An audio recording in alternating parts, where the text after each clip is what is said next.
Mon nom, c'est Bernadette Capello. L'année prochaine, cela fera 40 ans que je suis en franc-maçonnerie.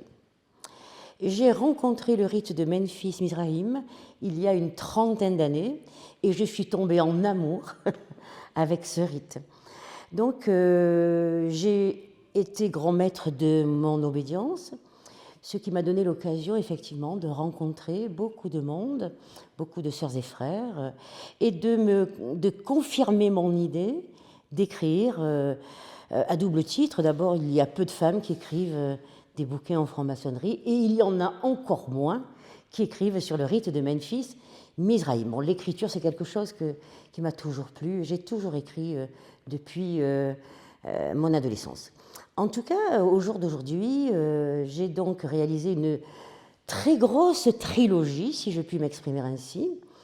Donc le premier bouquin, c'est Isis, clé des métamorphoses au rite de Memphis Mizraïm.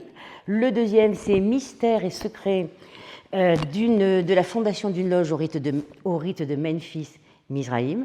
Et le troisième est au jour d'aujourd'hui à la relecture, et il s'intitule L'étoile flamboyante ou la gnose au rite de Memphis Mizraïm.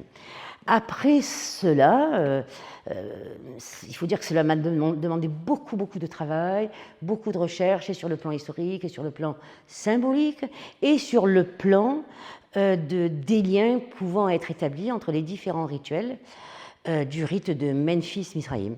Donc en fait, mon projet est double.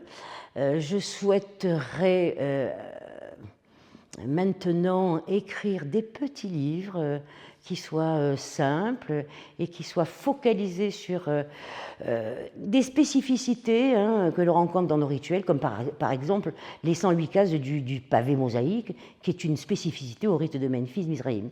Donc en fait, des focus sur des choses très singulières, sur la symbolique du rite de Memphis Mizraïm, et puis aussi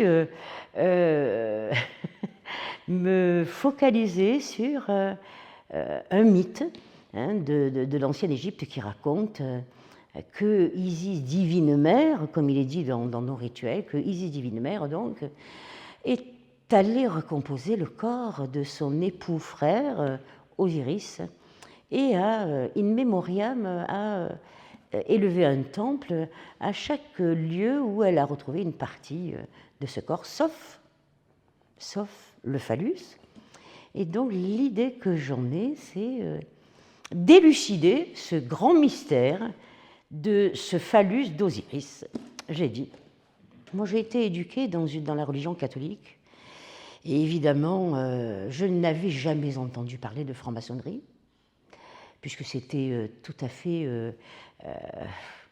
j'étais une ignorante en franc-maçonnerie. Même le mot, je ne le connaissais pas, en fait. Et puis, je pense que le rite dans lequel on s'épanouit est une question finalement de rencontre. Et donc, moi, j'ai rencontré quelqu'une plutôt, qui m'a parlé du rite, qui m'a parlé de la franc-maçonnerie. Et c'est à ce moment-là que je me suis découverte une âme de franc-maçon, de franc-maçonne.